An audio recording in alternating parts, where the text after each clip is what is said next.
All right, kids, Assalamu alaikum. Welcome back to the online class. So, in our previous class, we attempted one of the practice questions of IAS from past papers. बिल्कुल इसी तरीके से आज हमारे पास एक और पास paper का सवाल है from the same topic of IAS. This is May June 2022 variant 31 with question number 2 of past paper. हम ये सवाल को अंडरस्टैंड करते हैं, देखते हैं कि एग्जामिनर ने हमें यहाँ क्या इंफॉर्मेशन प्रोवाइड की गई हैं, सवाल क्या है, मांग क्या रहा है, रिक्वायरमेंट्स देखेंगे. GPLC's financial year ends on 31st December. Okay. The financial statements for the year ended 31st December 2021 were expected to be approved by the board of directors on 1st March 2022. Focus कीजिएगा इस बात में कि 1st मार्च 2022 को board of director approve करेंगे financial statement जो कि 31 December 2021 के लिए बनेंगी. मतलब टेक्निकली 2 महीने बाद, 2 महीने बाद जनवरी पूरा निकलेगा, फरवरी पूरा निकलेगा और 1 मार्च को बोर्ड ऑफ डायरेक्टर जो है वो पिछले साल के फाइनेंशियल स्टेटमेंट्स को एक्सेप्ट करेंगे, अप्रूव करेंगे. मतलब 2 महीने वो वाला टाइम कहलाएगा रिपोर्टिंग पीरियड वाला, report events after reporting period वाला के ईयर एंड हो चुका है लेकिन फाइनेंशियल स्टेटमेंट अभी नहीं बनी है. The accountant had prepared the draft statement of financial position which contained errors and omissions as follows. तो अकाउंटेंट ने जो है वो एक ड्राफ्ट एसओएफपी बनाई है. ड्राफ्ट मतलब फाइनल नहीं है, अभी ये ड्राफ्टेड है, अभी इसमें एरर्स और एडजस्टमेंट्स की जरूरत है. दैट मींस ड्राफ्ट एसओएफपी का मतलब है statement of financial position which is not final yet which needs adjustments. तो draft statement of financial position कुछ इस तरीके से है. एसेट्स, एसेट्स में नॉन करंट एसेट्स, और नॉन करंट एसेट में प्रॉपर्टी प्लांट एंड इक्विपमेंट है 6,06,000, 6,06,000 का नॉन करंट एसेट मौजूद है, प्रॉपर्टी प्लांट एंड इक्विपमेंट. उसके बाद करंट एसेट्स, उसके बाद करंट एसेट्स. तो सर करंट एसेट्स में इन्वेंट्री है 80,000 की, ट्रेड रिसीवेबल्स हैं 164,000 के, कैश एंड कैश इक्विवेलेंट्स हैं 86,000 के. तो सर ये 330,000 के करंट एसेट्स मौजूद हैं. टोटल एसेट्स हो गए 9,36,000 के. राइट. फिर हमें इक्विटी एंड लाइबिलिटीज प्रोवाइड कर रहा है. तो इक्विटी एंड लाइबिलिटीज में इक्विटी में ऑर्डिनरी शेयर कैपिटल है $1, that is the par value, this is the par value 600,000. और रिटेन अर्निंग्स प्रोवाइड कर रहा है 184,000. ये रिटेन अर्निंग्स है. 784,000 के टोटल इक्विटी आ गई. अच्छा, अमेजिंगली नाइस. जीएचपीएलसी तो पिछला सवाल था. जीपीएलसी के पास ना कोई शेयर प्रीमियम है, ना कोई रिवैल्यूएशन रिजर्व है, ना ही कोई जनरल रिजर्व है. एक शेयर कैपिटल है और एक रेवेन्यू रिजर्व है, रिटेन अर्निंग. इसके बाद करंट लाइबिलिटीज में ट्रेड पेबल्स 128,000 और अदर पेबल्स 24,000. ठीक है ना. तो 152,000 ये टोटल हो गया करंट लाइबिलिटीज का, और ये टोटल आ गया हमारे पास as equity and liabilities which is equalling total assets. अब अभी अभी तक तो हमें यहां तक तो कोई एसेट्स प्रॉब्लम नजर नहीं आ रही. आगे हमें बताएगा एग्जामिनर, यकीनन एग्जामिनर हमें बताएगा कि क्या एरर्स हैं, कहां पे प्रॉब्लम्स हैं. तो नोट कीजिएगा, inventory comprised of the following items. Inventory में जो है वो ये चीजें मौजूद हैं। Category purchase cost, estimated selling price, estimated cost of repairing and estimated selling expenses. All right, all right, perfect. इसका मतलब आपको बताऊं, इसका मतलब एग्जामिनर जो है ना वो हमसे एनआरवी की कहीं वर्किंग करवाना चाहेगा। इसका ये हाँ, बिल्कुल बिल्कुल स्पॉट ऑन उमर, बिल्कुल spot on. I am glad, I am happy, I am glad that you are there exactly with me right now. जो बात करने जा रहा था वो एग्जैक्टली आपने लिख दी कि एग्जामिनर यहां पर एनआरवी की वर्किंग करवाने जा रहा है हमसे। अब आप एक चीज नोट करना, मैं जो है वो एनआरवी की वर्किंग से पहले अपनी कंफर्मेशन के लिए, सिर्फ अपनी कंफर्मेशन के लिए एक चीज देखना चाहूंगा। Inventory 80,000 and inventory total purchase cost 80,000। एक चीज मुझे यहां देखकर नजर आ गई कि जीपीएलसी के अकाउंटेंट ने तमाम इन्वेंट्री को कॉस्ट पे रिकॉर्ड किया हुआ है, कॉस्ट पे। तभी एग्जामिनर यहां पे एनआरवी का कॉन्सेप्ट लेकर आ रहा है और जाहिर सी बात है अब हमें बोलेगा कि इसकी एडजस्टमेंट करके दो। तो चलो आओ जरा हैंड टू हैंड, सामने सामने एनआरवी की वर्किंग भी करते हैं। कैटेगरी ए का जो प्रोडक्ट है उसकी कॉस्ट है 57,000, एस्टिमेटेड सेलिंग प्राइस है 98,000 और एस्टिमेटेड सेलिंग एक्सपेंस है 7,000। अच्छा, इस बात को अंडरस्टैंड कीजिएगा, एस्टिमेटेड सेलिंग एक्सपेंस आपके एनआरवी को कम कर देता है। एस्टिमेटेड सेलिंग एक्सपेंस, आपसे सिंपल आप लोगों से एक सवाल पूछूंगा बच्चों, एक सवाल पूछूंगा, इसका जवाब दीजिएगा तो काफी हद तक, काफी हद तक आप लोगों को यह बात समझ आ जाएगी। जो जो बात मैं कहना चाह रहा हूं, जो बात मैं कहना चाह रहा हूं, आपको काफी हद तक यह बात समझ आ जाएगी। मुझे जरा यह बताएं कि कैटेगरी ए कितने में बेची जा रही है? कैटेगरी ए कितने में बेची जाती है? Yes please. कैटेगरी ए कितने में बेची जाती है? 98,000, वेरी गुड, 98,000 राइट। उसको बेचने में कितने पैसे लगते हैं? उसको बेचने में कितने पैसे लगते हैं? उसको बेचने में कितने पैसे लगते हैं? 7,000। मतलब वो बेचेंगे 98,000 में, लेकिन उसको बेचने के लिए खर्च करने पड़ेंगे पैसे 7,000। तो अंडरस्टैंड कीजिएगा, गौर से देखिएगा, गौर से। मैं यहां पर एनआरवी निकाल दूंगा, एनआरवी सबका सारा एनआरवी सामने सामने निकालूंगा। तो 98,000, अच्छा रिपेयर कुछ है नहीं, रिपेयर कुछ नहीं है, -7,000, एनआरवी है 91,000। चलो आप लोग बताएं, आप बताएं, कैटेगरी ए की कॉस्ट कम है या एनआरवी कम है? कैटेगरी ए की कॉस्ट कम है या एनआरवी कम है? कॉस्ट।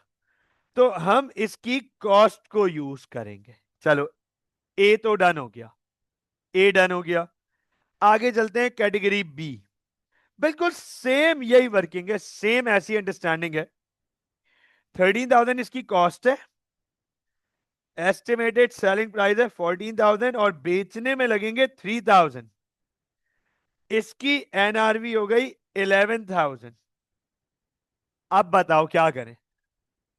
अब बताओ कैटेगरी बी के लिए, हाँ एनआरवी यूज करेंगे। कैटेगरी बी के लिए हम एनआरवी यूज करेंगे। वाई? क्योंकि सर इसकी एनआरवी कम है, इसकी एनआरवी कम है, कॉस्ट से कम है। फिर कैटेगरी सी, 10,000 उसकी परचेज कॉस्ट है, 12,000 उसकी सेलिंग प्राइस है एस्टिमेटेड। अच्छा इधर तो रिपेयर्स भी आ गए और सेलिंग एक्सपेंस भी आ गए, तो 12,000 -2,500 -1,000, सर इसकी एनआरवी है 8500, इसकी भी एनआरवी यूज करेंगे, कॉस्ट यूज नहीं करेंगे। तो इसका मतलब है इन्वेंट्री की ये 80,000 की वैल्यू गलत है, ये गलत है। चलो अच्छा है हमने वर्किंग कर ली, आगे चलते हैं।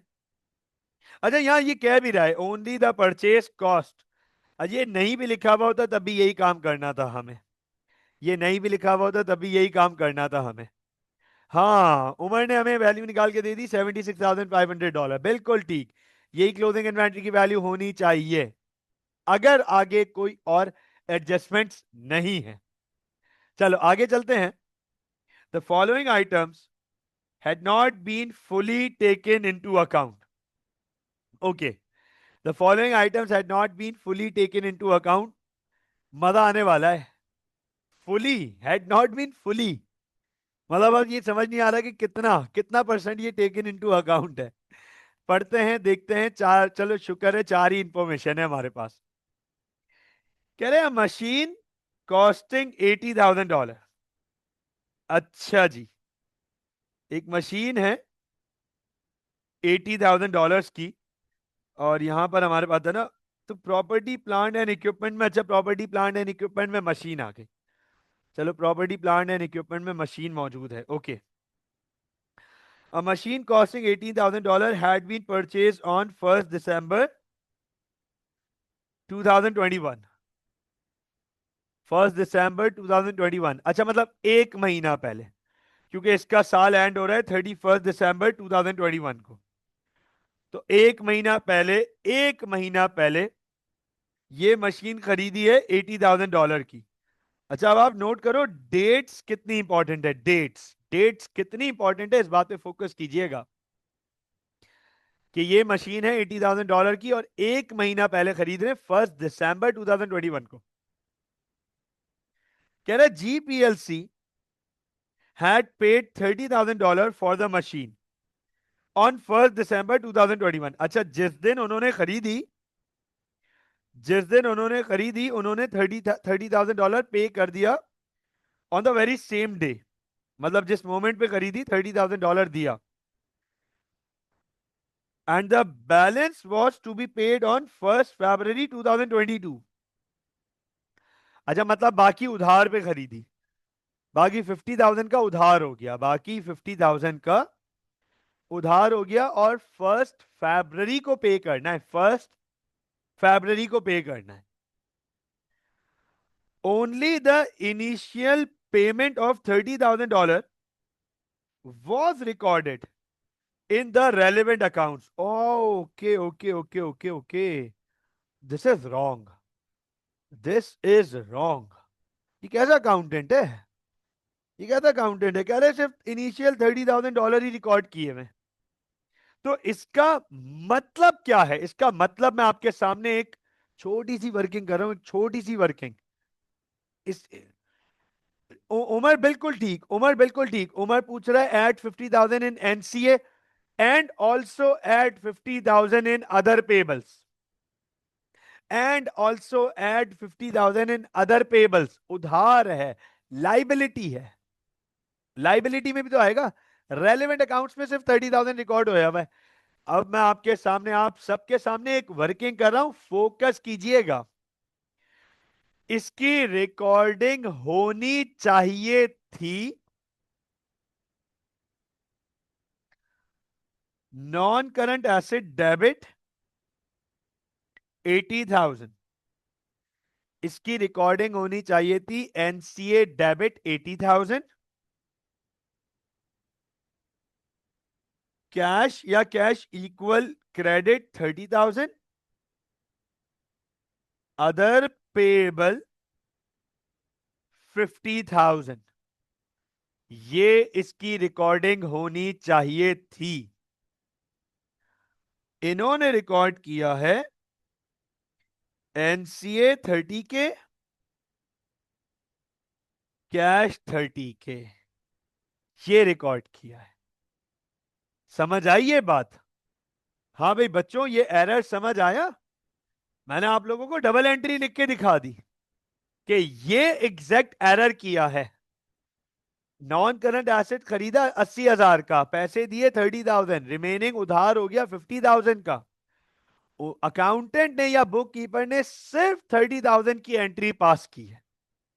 नॉन करंट एसेट आया 30,000, कैश गया 30,000, उसने 50,000 उधार को कहीं एडजस्ट नहीं किया, वो एडजस्ट होगा। नॉन करंट एसेट की वैल्यू बढ़ेगी 50,000 से और अदर पेबल में जाएगा 50,000। मुझे बताएं बच्चों, इज दिस क्लियर? बताएं भाई, इज दिस क्लियर? क्या ये बात समझ आई?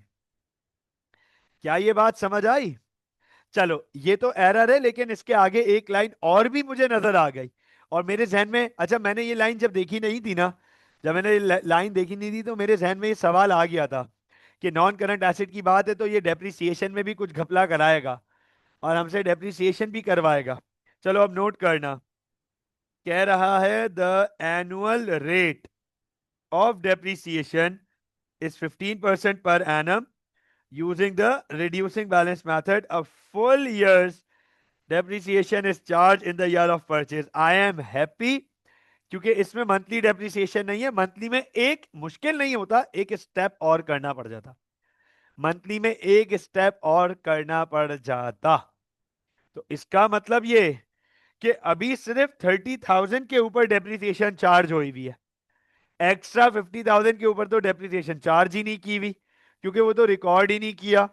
अब आप लोग मुझे बताएं, जब हम नॉन करंट एसेट की मशीन की वैल्यू 50,000 से बुक्स में बढ़ाएंगे तो क्या उस एक्स्ट्रा 50,000 पे डेप्रिसिएशन भी चार्ज करेंगे?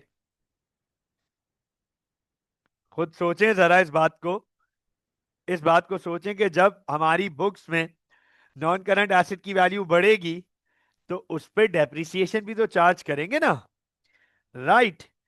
तो 50,000 पे 15% पर एनम। अच्छा, क्योंकि ये मशीन इसी साल खरीदी है तो आरबीएम और स्ट्रेट लाइन का कोई फर्क नहीं पड़ता, कोई फर्क नहीं पड़ता, क्योंकि ये पहला ही साल है तो पहले साल तो कॉस्ट और नेटबुक वैल्यू सेम ही होती है। तो नोट कीजिएगा, इस एक्स्ट्रा 50,000 पे 15%, तो ये पूरे साल की डेप्रिसिएशन हो गई 7,500। ये लीजिए, 50,000 पे 15%, 7,500, तो ये हो गई डेप्रिसिएशन। तो ये हमने डेप्रिसिएशन कैलकुलेट कर ली। आगे चलते हैं, देखते हैं कि आगे और क्या इंफॉर्मेशन है। कह रहे a building which had cost $300,000 with accumulated depreciation of $96,000 at 31st December 2021 was revalued on that date at $350,000। तो सर कह रहा है एक बिल्डिंग है, एक बिल्डिंग है, सब लोग गौर से देखिएगा, कह रहा है एक बिल्डिंग है जिसकी कॉस्ट है 300,000 और by the end of the year उसकी एक्यूमुलेटेड डेप्रिसिएशन है $96,000। By the end of the year उसकी एक्यूमुलेटेड डेप्रिसिएशन है $96,000।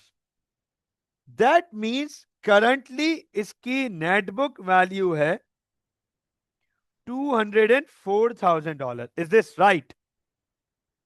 Is this right? $204,000 इसकी नेट बुक वैल्यू है। 2,04,000 इसकी हमारी बुक्स में इस वक्त वैल्यू है। उमर कासमानी, इसकी अभी हमारे बुक्स में वैल्यू है 2,04,000, लेकिन इसको जब रीवैल्यू किया गया तो इसकी रीवैल्यूएशन हुई $350,000 पे। इसका मतलब इसकी वैल्यू इंक्रीज हो रही है बाय $146,000। ये रीवैल्यूएशन रिजर्व में जाएगा। ये रीवैल्यूएशन रिजर्व में जाएगा। This will go to revaluation reserve as well as non current asset, as well as non current asset. अभी थोड़ी देर पहले एएस में पढ़ा रहा था, अभी थोड़ी देर पहले एएस में पढ़ा रहा था कि जब भी रीवैल्यूएशन होगा तो रीवैल्यूएशन में इंक्रीज होगा तो नॉन करंट एसेट को डेबिट करेंगे और रीवैल्यूएशन रिजर्व को क्रेडिट करेंगे। ये लीजिए, ये काम अब यहां पे करेंगे। नॉन करंट एसेट को डेबिट करेंगे और रीवैल्यूएशन को क्रेडिट करेंगे बाय $146,000। ये एडजस्ट नहीं हुआ। वाह। मुझे बताएं क्या नंबर 2 इंफॉर्मेशन क्लियर हो गई? मुझे बताएं बच्चों, क्या नंबर 2 इंफॉर्मेशन क्लियर हो गई? कोई सवाल तो नहीं यहां तक? कोई सवाल तो नहीं यहां तक? कोई कंफ्यूजन तो नहीं? Perfect, perfect. आगे चलते हैं, आगे चलते हैं। इंफॉर्मेशन नंबर 3 कह रहा है इन दिसंबर 2021 an employee filed a lawsuit against GPLC for wrongful dismissal and asked for compensation of $26,000। हाँ भाई मानूर बाबर, केस आ गया है, लॉ सूट। लॉयर की जरूरत है जीपीएलसी को, राइट? तो अब लॉ सूट किया है किसी इंप्लॉय ने, एक इंप्लॉय ने लॉ सूट फाइल कर दिया। मुझे भी अपने एक एम्प्लॉयर पे लॉ सूट फाइल करना चाहिए था, वो मेरे 3 लाख रुपए खा के बैठे हुए। मुझे भी अपने एक एम्प्लॉयर पे लॉ सूट फाइल करना चाहिए था, वो मेरे 3 लाख रुपए खा के बैठे हुए। ठीक है ना? तो अब एक एम्प्लॉय ने जीपीएलसी को लॉ सूट फाइल कर दिया रॉन्गफुल डिसमिसल पे और कंपनसेशन मांगा है $26,000 का, right? The companies lawyer advised the directors that there was an 80% probability of successfully defending the case। अरे वाह, ओहो हो, वकील साहब कह रहे हैं या वकील साहिबा कह रही हैं, डायरेक्टर साहब परेशान ना हो, 80% चांस है हम ये केस डिफेंड कर लेंगे। मतलब दे आर 80% श्योर के को केस जीत जाएंगे, कंपनसेशन नहीं देना पड़ेगा। The legal cost for defending the case of about $8,000 would be settled when the case finished, regardless of the outcome। All right, all right। Lawyer ने, कंपनी के lawyer ने directors को यह बताया है कि हम प्रोबेबली 80% चांस है हम ये केस जीत जाएंगे, परेशान होने वाली बात नहीं है। अंडरस्टैंड कीजिएगा, कंपनसेशन नहीं देना पड़ेगा, लेकिन लीगल फीस या जो भी इस केस की फीस बनती है वो $8,000, वो तो आपको देनी पड़ेगी चाहे रिजल्ट कुछ भी हो। दिस इज 100%, ये 100% है। $8,000 तो पे करना पड़ेगा। तो ये तो एब्सोल्यूट हो गया, 100% तो एब्सोल्यूट हो गया, राइट? ये एब्सोल्यूट हो गया हमारे पास, ये तो पे करना ही करना है $8,000। ठीक है ना? आगे गौर से देखिएगा, नोट कीजिएगा, कह रहा है on 1 February 2022, on 1 February 2022 a credit customer owing $12,000 at 31st December 2021 was declared bankrupt। GPLC was advised that none of the debt could be recovered.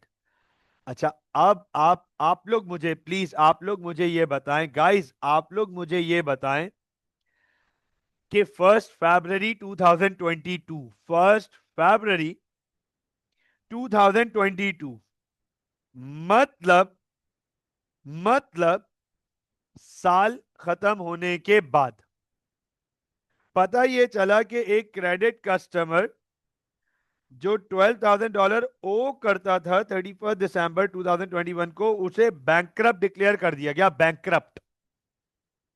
अच्छा, ये भी मैं आप लोगों को बता दूं कि बैंकरप्सी इमीडिएटली कभी भी नहीं होती। बैंकरप्सी के लिए इश्यूज चल रहे होते हैं। बैंकरप्सी आने में टाइम लगता है, कभी 2 महीने, कभी 3 महीने, कभी 4 महीने, कभी 5 महीने, कभी 6 महीने। इसका मतलब टेक्निकली इसकी आवाज मार्केट में मौजूद थी, क्रेडिट कस्टमर की। और अब ये बैंकरप्ट हुआ है, लेकिन बैंकरप्ट हुआ है 1 फरवरी को, after the end of the year, but before the financial statements were presented. और कहा यह जा रहा है कि भाई जीपीएलसी को इस $12,000 में से कुछ भी नहीं मिलेगा, वरना कुछ तो मिल जाता, सेटलमेंट हो जाती है कि 20% पे सेटलमेंट कर लो, 30% पे सेटलमेंट कर लो, 25% पे सेटलमेंट कर लो, 40% पे सेटलमेंट कर लो। कह रहे कोई सेटलमेंट नहीं, पूरा 12,000 गया। तो अब ये देखना है कि ये मटीरियल है या इमटीरियल है। ये देखना है ये मटीरियल है या इमटीरियल है। सर 164,000 में से अगर हम 12,000 डिवाइड बाय 164,000 इंटू 100, अब मटीरियल है 7.3% है, मटीरियल है, मटीरियल है। तो अब आपको इधर बता देता हूं, एक चीज दिखा देता हूं, फोकस कर लीजिएगा, फोकस कर लीजिएगा। एक चीज आप लोगों को यहां शो कर देता हूं, ये हमने बहुत क्लियरली पढ़ा था। ये रहा IAS 10, और IAS 10 में ये कह रहा था कि वो जो एडजस्टिंग इवेंट्स होंगे, एडजस्टिंग इवेंट्स जिनकी कंडीशन ईयर एंड पे मौजूद होगी, जिनकी कंडीशन ईयर एंड पे मौजूद होगी, लेकिन वो हो बाद में रहे हैं, अगर वो मटेरियल होए तो उन्हें हम एडजस्ट करेंगे फाइनेंशियल स्टेटमेंट में। और अगर यही इमटेरियल होता, अगर ये 12,000 की जगह 1200 होता, 12,000 की जगह 1200 होता, तो फिर ये इमटेरियल एडजस्टिंग इवेंट होता, इसको नोट्स में डिस्क्लोज करते। गाइस ये आप लोगों को जज करना पड़ेगा, this will be your judgement. ये आप लोगों की जजमेंट बनेगी बच्चों, आप लोगों ने इस तरीके से जज करना होगा एग्जामिनेशन में कि यार ये पहले तो ये एडजस्टिंग इवेंट है या नॉन एडजस्टिंग इवेंट है। तो पता चला भाई ये एडजस्टिंग इवेंट, फिर पता ये चला कि भाई ये मटेरियल है। तो मटेरियल है और एडजस्टिंग इवेंट है, तो नो उसमें फाइनेंशियल स्टेटमेंट में एडजस्ट करेंगे। अगर ये इमटेरियल होता और एडजस्टिंग इवेंट होता तो नोट्स में डिस्क्लोज कर देते, नोट्स में, फिर नोट्स में डिस्क्लोज कर देते। और अगर ये नॉन एडजस्टिंग इवेंट होता, नॉन एडजस्टिंग, लेकिन मटेरियल होता, तब भी नोट्स में डिस्क्लोज करते, तब भी नोट्स में डिस्क्लोज करते। और अगर ये नॉन एडजस्टिंग होता और इमटेरियल होता तो इस साल इग्नोर कर देते। ये आप लोगों को पता होना चाहिए। तो अब एग्जामिनर, आई होप दैट ये सारी इंफॉर्मेशन आप लोगों को बिल्कुल क्रिस्टल क्लियर हो गई होगी। मुझे ये बताएं, is there any question as of right now? Yes please. So we have two questions over here right now. One from Ayan Khan. Ayan is asking कि सर अगर ये ट्रेड रिसीवेबल का जो अमाउंट है, अगर ये 1% के करीब होता तो क्या ये इमटेरियल होता? यस सर, टेक्निकली ये इमटेरियल होता, 1% इतना ज्यादा इंपैक्टफुल नहीं होता। अच्छा, यहां पर आप सबको एक बात ये क्लियर कर दूं कि हमें अभी तक अकाउंटिंग में ये क्लैरिफिकेशन नहीं है कि कितना परसेंट मटेरियल होगा और कितना परसेंट इमटेरियल होगा, ये कहीं किसी किताब में मेंशन नहीं है। आपने roles of auditor and stewardship पढ़ा है, तो वहां डायरेक्टर के रोल में एक रोल आता है, that director has to be fair. There are many occasions जहां पे डायरेक्टर के पास ये अपॉर्चुनिटी होती है कि अपना जजमेंट, अपने जजमेंट दे वो।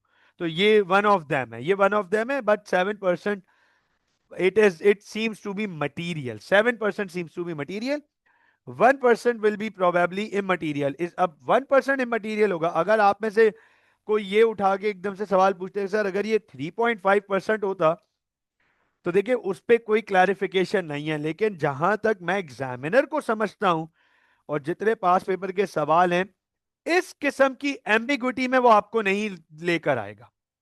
वो आपको इस किस्म की एम्बिग्विटी में लेकर नहीं आएगा कि जहां आपके पास ये क्लैरिफिकेशन ना हो कि इसको मैं इमटेरियल बोलूं या इमटेरियल बोलूं।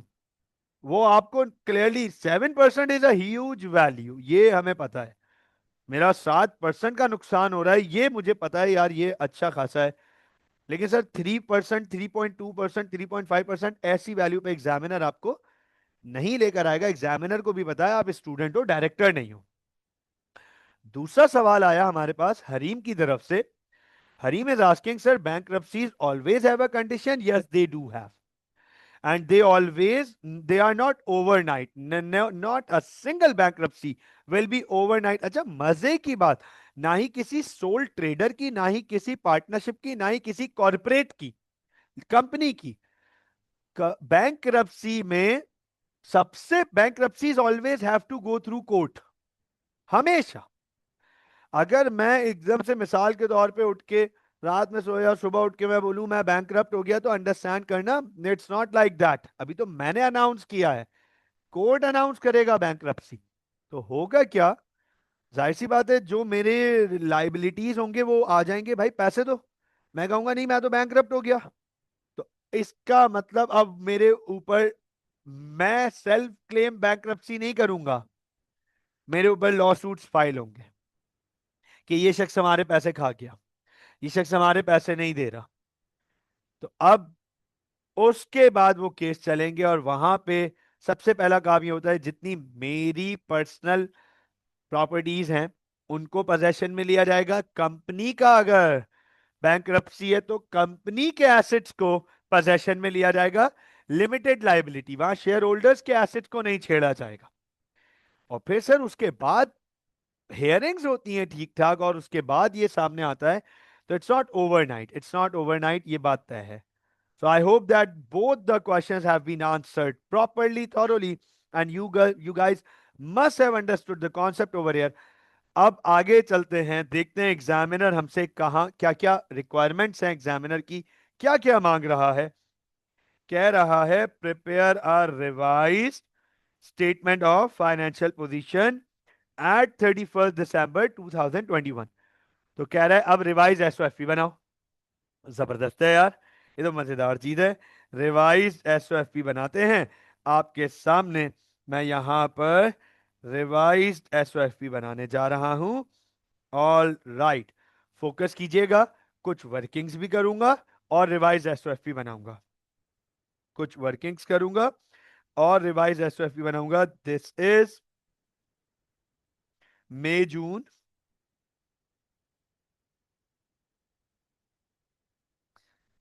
22, वेरिएंट 31,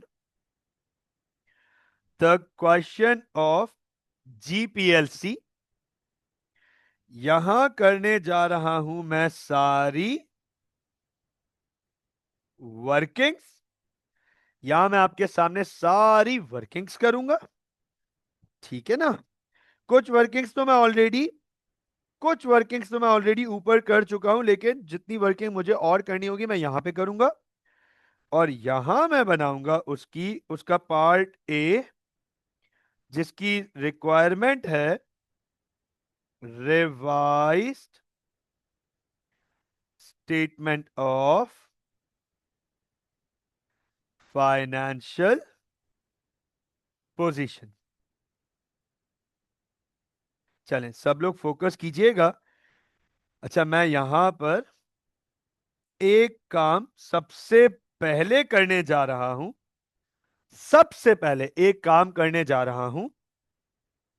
मैं जरा ओरिजिनल एसओएफपी को कॉपी कर लेता हूं। ओरिजिनल एसओएफपी को विद वन एडिशनल थिंग, वो भी क्रॉस चेक कर लीजिएगा। वो भी क्रॉस चेक कर लीजिएगा। अलीजे, हमजा, हरीम, कुमैल, एहसन, मानूर्स, अयान, नकी, नुसैर, उमर, साइद, शायान, क्रॉस चेक कर लीजिएगा। क्या चीज ऐड ऑन करने जा रहा हूं? सबसे पहले एसेट्स। सबसे पहले एसेट्स, और एसेट्स में सबसे पहले नॉन करंट एसेट्स। और नॉन करंट एसेट में property, plant and equipment. Property,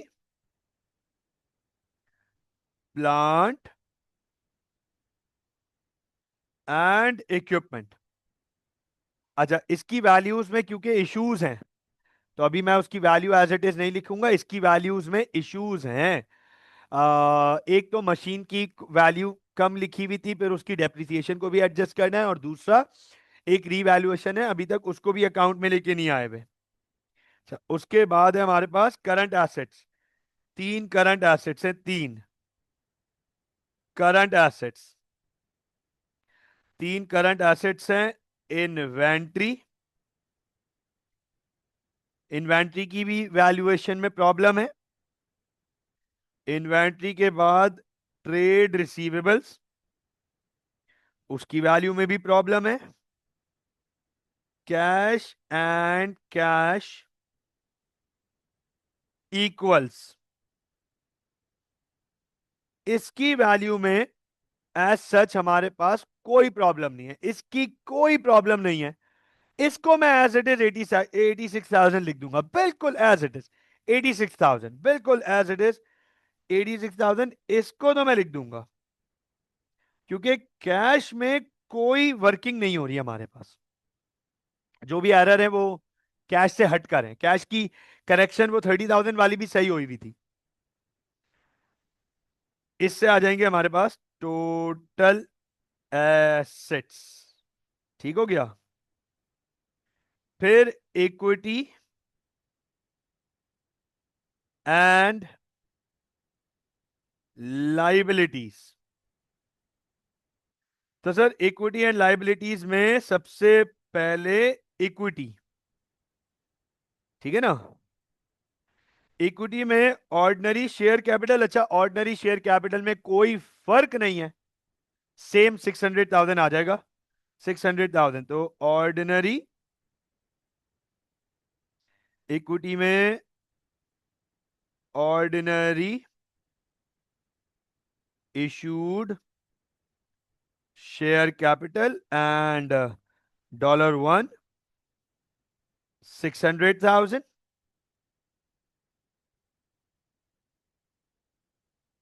फिर है रिटेन्ड अर्निंग्स, और रिटेन अर्निंग्स में ठीक ठाक एडजस्टमेंट है। ठीक ठाक। हाँ हाँ। वाह यार उमर, आज मुझे आई एम हैप्पी यार। I am happy. जबरदस्त यार। अभी मतलब बोलने वाला था, मैं बोलने वाला था कि देखो रिटेन अर्निंग में तो ठीक ठाक एडजस्टमेंट है। You are there with me, retained earning तो चेंज होगा। वेरी गुड यार, आई एम ग्लैड। जबरदस्त यार, खुश कर दिया, पता, खुश कर दिया आज, बहुत खुश कर दिया। तो कल छुट्टी करनी पड़ेगी, हाँ। इस पे मैं बाद में बात करूंगा, ठीक है ना। इस पे मैं बाद में बात करूंगा, और मैं इस पे वालदा मोहतरमा से बात करना चाहूंगा, ठीक है ना। रिटेन अर्निंग्स के बाद हमारे पास इसमें जो चीज एड ऑन होगी, सर, रीवैल्यूएशन रिजर्व। जो चीज हम एड ऑन करेंगे वो है रीवैल्यूएशन रिजर्व। ये नहीं लिखा हुआ, ये नहीं लिखा हुआ हमारे पास रीवैल्यूएशन रिजर्व। अब तक नहीं लिखा हुआ, और वो लेकर आएंगे यहां पर। फिर करंट लाइबिलिटीज, अच्छा कोई नॉन करंट लाइबिलिटीज नहीं है, करंट लाइबिलिटीज तो आ जाएगा हमारे पास यहां पर करंट लाइबिलिटीज। अच्छा करंट लाइबिलिटीज में एक तो है ट्रेड पेबल। अच्छा ट्रेड पेबल में कोई फर्क नहीं आ रहा हमारे पास, राइट। एक है ट्रेड पेबल, ट्रेड पेबल में कोई डिफरेंस नहीं है, ये 128,000 ही रहेगा, ये 128,000 ही रहेगा। अदर पेबल में फर्क आएगा, अदर पेबल्स में हमारे पास डिफरेंस आएगा।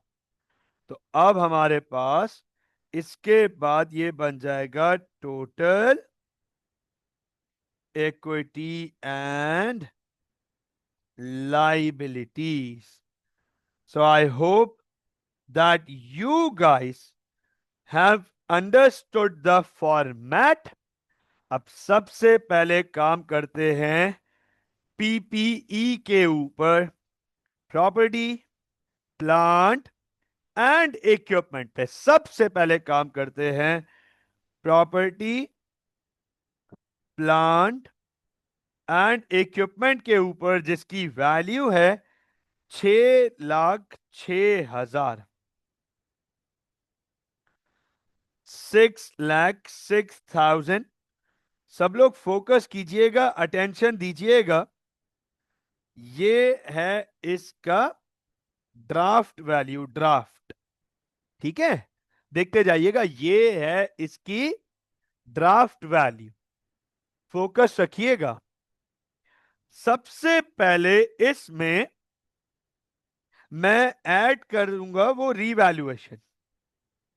सबसे पहले इसमें मैं वो ऐड कर देता हूं रीवैल्यूएशन जो हमने निकाली 146,000, 1,46,000 की जो रीवैल्यूएशन हमने निकाली, वो मैं सबसे पहले यहां ऐड कर देता हूं 1,46,000, ठीक है ना।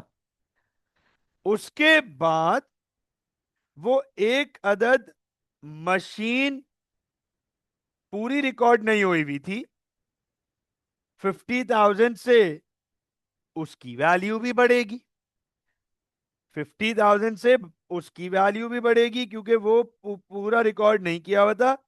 मशीन तो हमारी 80,000 की थी ना, भले से हमने 30,000 सिर्फ कैश दिया था, लेकिन है तो वो 80,000 की, तो 50,000 से ये वैल्यू बढ़ेगी। और डेप्रीसिएशन जो इसकी बढ़ने की वजह से, डेप्रीसिएशन भी तो आएगी, वैल्यू कम होगी। ये डेप्रीसिएशन हमने यहां निकाली थी 7,500। तो अब आप नोट करें, अब आप नोट करें, वी हैव द वैल्यू, वाह भाई वाह, थैंक यू, 794,000, 794,500, 794,500, ये लीजिए 794,500, राइट, ठीक हो गया। अब आ जाते हैं इन्वेंट्री पे। इन्वेंट्री, हालांकि इसकी वर्किंग ऊपर हम कर चुके हैं, और उमर कासमानी ने हमें पहले ही इसकी वैल्यू बता दी थी। हाँ वेरी गुड वेरी गुड, पहली वैल्यू बता दी थी। लेकिन इसकी एक छोटी सी वर्किंग यहां पे दिखा देता हूं कि ए जो है वो 57,000 पे रिकॉर्ड होगा, 57,000 पे। बी जो है वो रिकॉर्ड होगा 11,000, 11,000 पे। और सी जो है, सी वो रिकॉर्ड होगा 8,500 पे। ये लीजिए, ये लीजिए गाइस, ये है हमारे पास ए बी सी, ठीक हो गया, ये हमारे पास आ गया ए बी सी। तो वैल्यू है 76,500। Okay, you guys are telling me that it totals up to 76,500।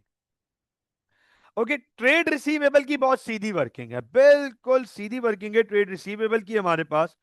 हमारे पास ट्रेड रिसीवेबल में कोई एस सच अलार्मिंग चीज नहीं है। हमारे ट्रेड रिसीवेबल्स हैं 164,000 के, और उसमें से ये 12,000 माइनस हो रहे हैं। तो ट्रेड रिसीवेबल्स कितने आ गए? कितने आ गए ट्रेड रिसीवेबल्स? 164 में से 12, 152, राइट? 152,000, 152,000। तो बस सीधा सीधा ट्रेड रिसीवेबल्स को लिख देंगे 152,000, ये लिख दिया। अब आप नोट करो, एसेट साइड डन हो गई। Asset side 76,500 plus 152,000 plus 86,300 and 14,500 plus 794,500 1109,000। ये टोटल एसेट्स हो गए हमारे 1109,000 के। So I hope that this is very clear, यहां तक कोई प्रॉब्लम नहीं होगी। अब चलते हैं, अरे retained earnings sir, sir retained earnings में ठीक ठाक, रिटेन अर्निंग्स में ठीक ठाक एडजस्टमेंट्स हैं। मैं रिटेन अर्निंग्स की एडजस्टमेंट्स आपके सामने करने जा रहा हूं। फोकस कर लीजिएगा, फोकस कर लीजिएगा। रिटेन्ड अर्निंग्स,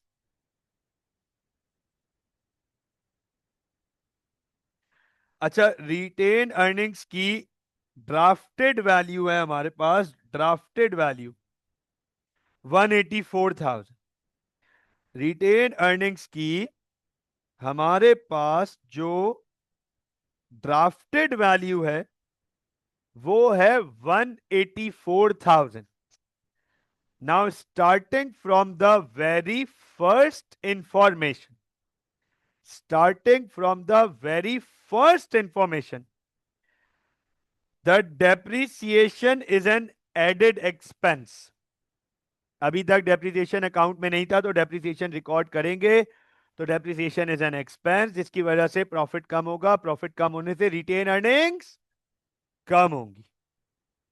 देख लीजिएगा आप लोगों के सामने यहां पे क्या वर्किंग कर रहा हूं, ये देख लो। लेस डेप्रिसिएशन, डेप्रिसिएशन ऑफ 7,500, ठीक है ना? इसके बाद अच्छा, रीवैल्यूएशन का तो रिटेन अर्निंग से कोई लेना देना ही नहीं है, कोई लेना देना नहीं है रीवैल्यूएशन का। इसको जाने देते हैं, लेट इट बी। लेकिन ये जो $8,000 है भैया, $8,000, ये हमारा 100% कंफर्म्ड है, 100%। इसका टर्म है ना, इसका टर्म है, इसको क्या कहते हैं? हमारे पास एक रिमोट हो गया, remote probable, remote possible, probable, virtual, certain. Certain, this is certain, ये सर्टेन है, दिस इज सर्टेन, ये 100% है, सर्टेन। और सर्टेन की रिकॉर्डिंग है, सर्टेन की रिकॉर्डिंग है। एक्सपेंस रिकॉर्ड करेंगे और लाइबिलिटी रिकॉर्ड करेंगे, एक्सपेंस रिकॉर्ड करेंगे और लाइबिलिटी रिकॉर्ड करेंगे। और ये मैंने नहीं कहा भाई, सर्टेन की IAS 37 की वर्किंग है, IAS 37 की। तो ये 8,000 भी तो लॉस हो रहा है,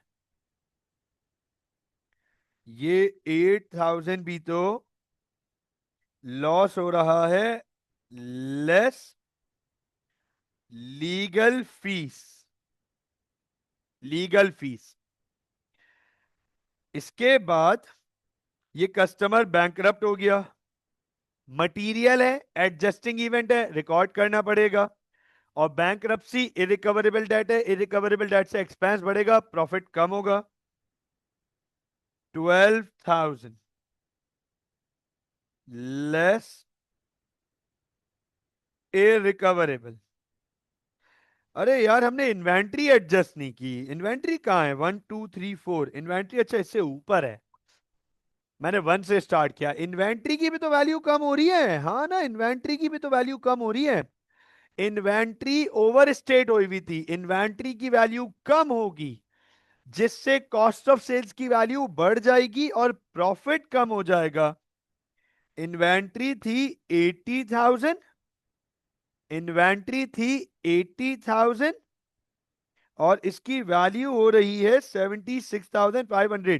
3,500 से कम हो रही है। Right right right right. 3,500, बिल्कुल ठीक। 3,500। तो नोट कीजिएगा, less less inventory over state. Inventory over state हुई हुई थी। तो अब जरा रिवैल्यूड वैल्यू बताओ, क्या रिवैल्यूड वैल्यू आ गई भाई रिटेन अर्निंग्स की? 184,000 minus 7,500 minus 8,000 minus 12,000 minus 3,500, 153,000 sir, 153,000। ये रिटेन अर्निंग्स आ गई, ठीक है ना? रीवैल्यूएशन रिजर्व में सीधी सीधी वैल्यू आ जाएगी हमारे पास 146,000। तो अब आप नोट करें, आपके पास टोटल इक्विटी आ गई। टोटल इक्विटी आ गई 899,000। ट्रेड पेबल्स की वर्किंग ऑलरेडी हुई हुई है। अदर पेबल की वर्किंग आपके सामने कर लेता हूं। चले आइए अदर पेबल की वर्किंग कर लेता हूं। अदर पेबल, छोटी सी वर्किंग है अदर पेबल की। अदर पेबल्स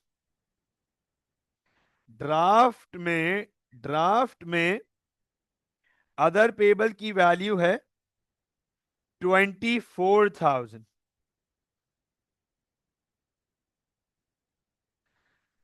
एक तो वो मशीन के 50,000 देना बाकी है, एक तो वो मशीन के 50,000 देना बाकी है, वो भी तो अदर पेबल में आएगा।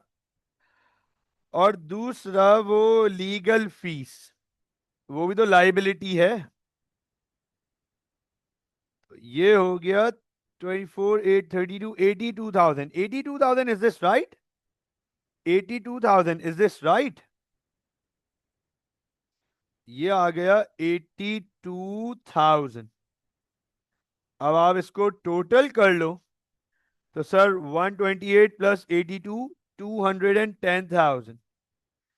और अब आप इसको टोटल करो 899, तो ये हो गया 1109,000। Balanced, done and dusted, balanced. लेकिन एक चीज देखिएगा, फोकस कीजिएगा, एग्जामिनर ने आगे, इसके आगे कुछ सवाल पूछे हुए हैं। 7 मार्क्स का बड़ा इंपॉर्टेंट पार्ट है, इस पे मैं बात करूंगा, बिल्कुल बात करूंगा। कह रहे explain the correct accounting treatments of the claim and the legal cost in item 3 with reference to the relevant IAS। जब आप नोट करो 7 मार्क्स का है ये, 7 मार्क्स। और बच्चों आपने जो है वो रेलेवेंट आईएएस को भी कोट करना है, तो इसका मतलब 1 नंबर तो आईएएस बताने का है, 1 नंबर यहां रेलेवेंट आईएएस बताने का है। चले आए, मैं आपके सामने यहां पे बात करता हूं कि भाई ये पर्टिकुलर आईएएस जो आईएएस 37 है हमारा, जो हमारी प्रोविजंस को, कंटिजेंट्स को कवर करता है। तो सर इसका आंसर टेक्निकली हमारे पास क्या होगा? यहां पर आ जाएगा, यहां पर आ जाएगा, आराम से आ जाएगा हमारे पास। तो मैं यहां पे इसका आंसर लिखने जा रहा हूं। फोकस कीजिएगा, this is part B.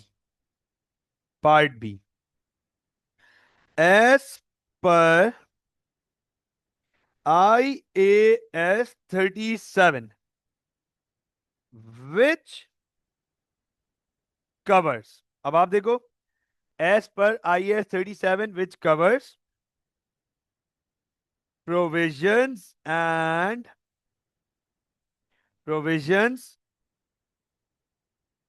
contingent assets and contingent liabilities।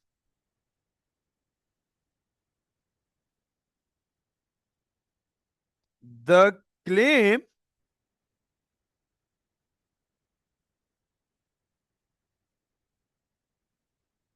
seems to be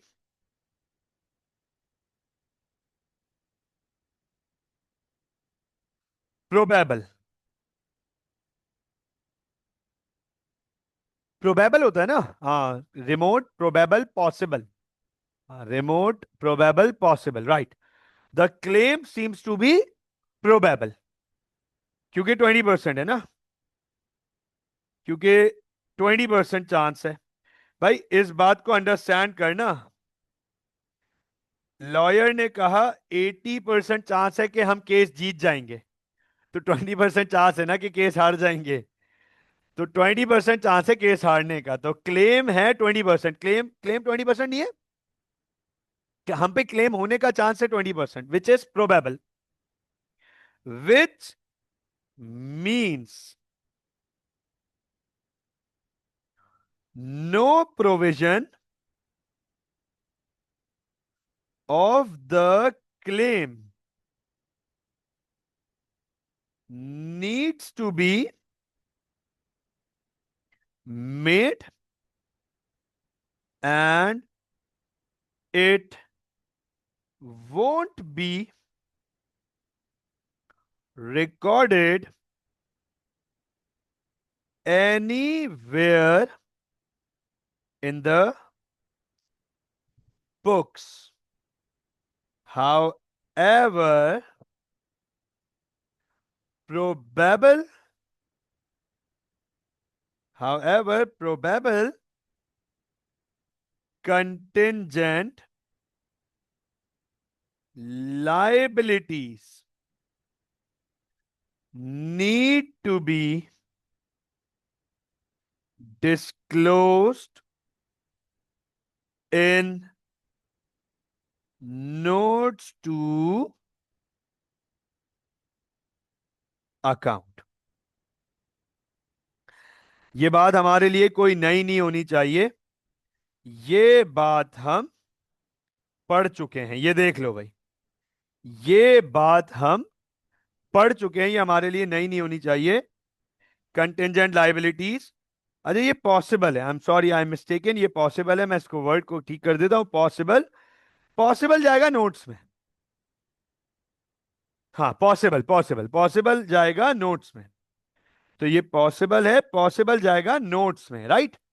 current liability possible है, पॉसिबल जाएगा नोट्स में, कंटिंजेंट लाइबिलिटी, तो मैं इसको बस यहां पे करेक्ट कर दूंगा, इसको प्रोबेबल को मैं पॉसिबल कर दूंगा, बाकी बात ठीक है, आगे चलते हैं, फोकस कीजिएगा, अंडरस्टैंड कीजिएगा, इससे आगे देखिएगा, दो चीजों का सवाल में, दो चीजों का बोला है, एक तो क्लेम का बोला है और लीगल कॉस्ट का बोला है, legal cost. However, however legal cost is certain 100%, therefore it would be recorded in the books as an admin expense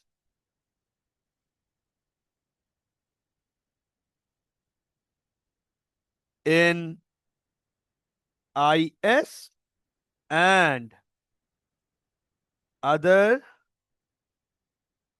payables in SOF।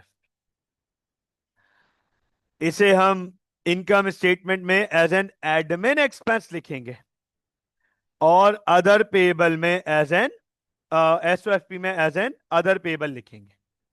तो आप देखो, यही काम तो हमने, यही काम हमने अपने एडजस्टमेंट्स में भी किया है, अदर पेबल में भी लिखी है ये लीगल फीस और एक्सपेंस में भी लिखी है ये लीगल फीस। अब आखिरी पार्ट्स में बहुत छोटी छोटी सी थ्योरीज है हमारे पास, पूछ रहा है what is meant by events after the reporting period. We all know those events which are happening after the end of the financial year but before the preparation of financial statement. हो गए 2 number done. Events that are happening after the end of financial years, but before the financial statements are finalized and ready or approved by directors. Adjusting event whose condition existed, non-adjusting event whose condition did not existed at the time of reporting period. मुझे बताएं, is this clear? Yes, please. Yes, please, guys. Is this